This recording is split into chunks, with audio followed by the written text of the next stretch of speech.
Hate. When someone is different because of their sexuality, hate.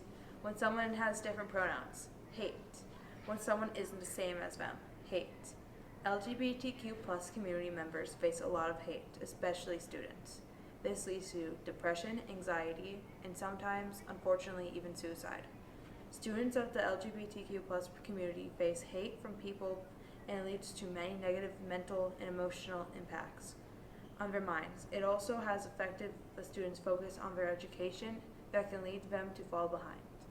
An article from MHA National states that their mental health and education, not to mention their physical well-being, are at risk. Gay teens in U.S. schools are often subjected to such intense bullying that they are unable to receive an adequate education. LGBTQ plus teens face daily harassment, threats, and violence, which affects their mental health, education, and physical well-being. They are more likely to experiment with drugs and alcohol, have lower happiness rates, and are at higher risk of self-harm and suicide.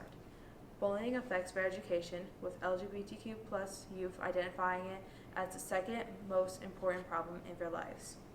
According to a study done by Yale, the Yale School of Public Health has discovered that LGBTQ youth who have died by suicide were 5 times more likely to mention bullying as a factor than their non-LGBTQ peers. The study, published by JMA Pediatrics, is the first to show that bullying is more common precursor to suicide among LGBTQ youth than among their peers.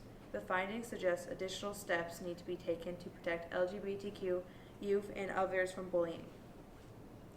55% of LGBTQ students are bullied.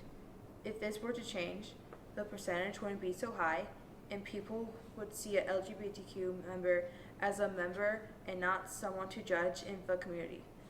If someone came out as a member of the LGBTQ plus community, they would be welcomed by all and not mentally and emotionally hurt for being themselves.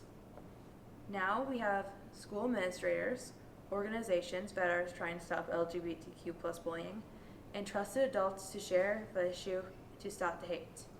Good organizations to go to are the Trevor Project, Trans Lifeline, LGBT National Help Center, and Point of Pride. While there are many other organizations, these are organizations people use more often. If you see someone or are being bullied, don't be afraid about reporting the bully to a trusted teacher or administrator and a trusted adult who knows that no one deserves hate. What I want you to do is not look at someone with different pronouns or sexuality differently, because they are like everyone else and are humans too. And know that no one deserves to be treated differently because of that.